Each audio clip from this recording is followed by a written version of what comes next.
You're watching Zach Pack TV. Alright, today I'm sharing with you a quick drywall and plaster trick that I've learned over the years. And it seems to work very well, especially if it was an old, say a crack and someone tried to patch it, or the plaster is just built up over the years and is thick. What you want to do, and I've already done it here so I can show you a good example, is you want to cut out the whole crack that is visible, the width of a roll of tape. And if you're new to taping, I'll also give you a quick tip. Use paper tape, especially when doing stuff like this. Do not, I cannot stress enough, do not use the gridded sticky tape that you put on the wall, then plaster or drywall mud over. It's kind of like a gritty, not gritty, but a grid. I thought I had some going up here. Let's see. Oh yeah, go into the next room. Sorry, this is my mess today, but redoing this house and everything's kind of scattered out. I just so happened to have this. It was in the box with just drywall stuff that I keep on hand. And I've used it in the past, and I've made several repairs where that grid stuff was used. My opinion on it, it does not form a good adhesion to the wall like paper does. If you think about it, you're literally just putting the tape over and then mudding over it. Well, the only parts that get to it are what go through the grid. And then the other stuff is just basically loose. Like you're not mudding that bottom part. So a lot of people think, well, oh, it's good if the wall's moving and stuff of that nature. Well, yeah, but this tape does the same thing. It moves. And the grid stuff's just gonna, maybe the problem with it is it moves too much. I don't know. But I'm just gonna tell you, if you're gonna learn how to do this, thin your mud out good. I got my bucket here, I've thinned it out.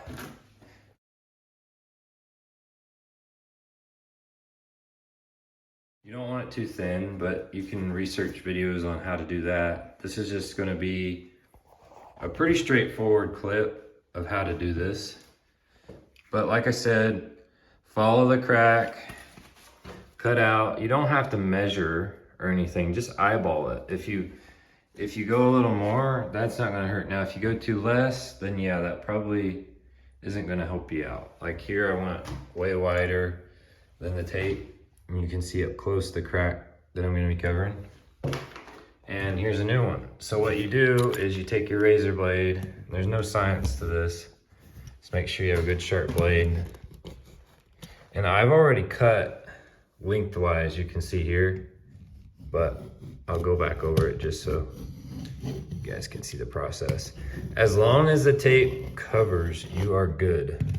You can get pretty close with this tape and be fine, from what I've learned over the years. And then you take either your spatula or some kind of handy grout tool, tile tool like this, and you just, now one-handed this is a little tricky, I'm not gonna lie. I don't have my tripod set up, but as you can see, with two hands I could have had this almost off by now. Just, you gotta hold it steady, and it's harder to do without two hands for sure. But as you can see, you do that all the way up. I'm gonna do it here. I'm gonna turn this off and do it real quick. Okay, this could seem like a tedious process, but let me tell you, it's gonna save you so much time, because what you're essentially doing is digging out where the tape is gonna lay, and you're not gonna have to fan out say you laid this directly on top of this existing, you know, just directly on the wall like that.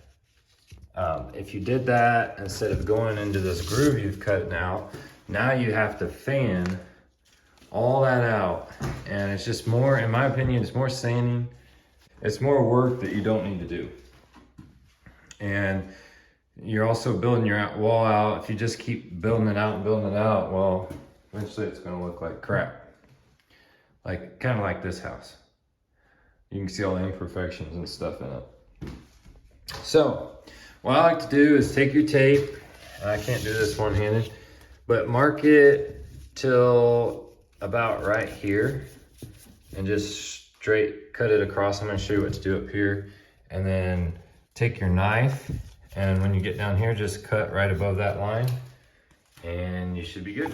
Okay, and if you have a pan and do this on a day-to-day basis, I'd recommend a pan if you're working with a lot, but I just like to dig it out of the bucket sometimes. Over the years, I've learned what gets my knife messy, and if it does, I'm not smearing it all around in there. I'm gonna clean it off. Well, when I go down there and dip it up, say I did have something on, odds are it's gonna stay on my bucket. I've been doing this for years like this, so just know what you're working with and you'll be fine. You make smaller pails of pre-mixed drywall mud, but you really should be thinning it down. I've used it directly out of the bucket, but if you read on the bucket, it'll tell you step by step what to do. So essentially, you're just filling that void right there, and you're taking your pre-cut tape, and you're gonna just lay it, and you can move this tape after you initially lay it down and start working with it, but get it in that groove there like that. And you can even slide it after it's on there, kind of like wallpaper or something. So essentially you lay it like that, and what I'm gonna do is take my finger and then spread all this out with my drywall mud. And once my finger is gonna keep this in place, and once you get all that spread out, you just swipe this way up, and then you're done. So I'm gonna do it without holding it because I've done enough of this. And if I was holding it with my finger, I'd be making less passes. I'm just not pressing as hard. So I'll be able to show you guys what to do.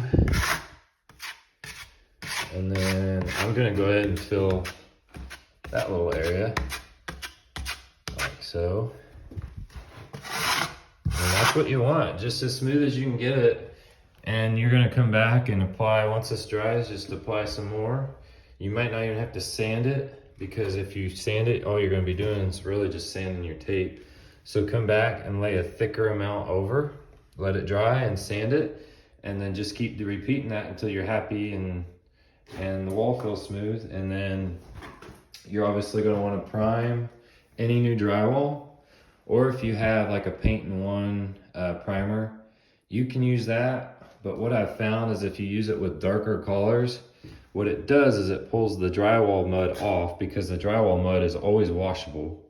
It pulls it off the wall and mixes it in with that paint. So if you're using white, you're probably not gonna see it. If you're using like a darker color, you might go ahead and roll on some primer, like some 123 primer, something, any kind of primer.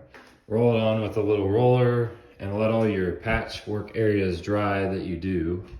I got several over here. Look at all that. Yeah, that I gotta let dry. And all this is getting primed anyway, so it's not gonna matter here.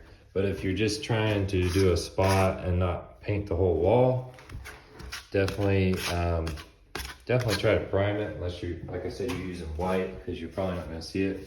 What I'm gonna do is cut a little piece here and then put that on. All right, so you just let that dry.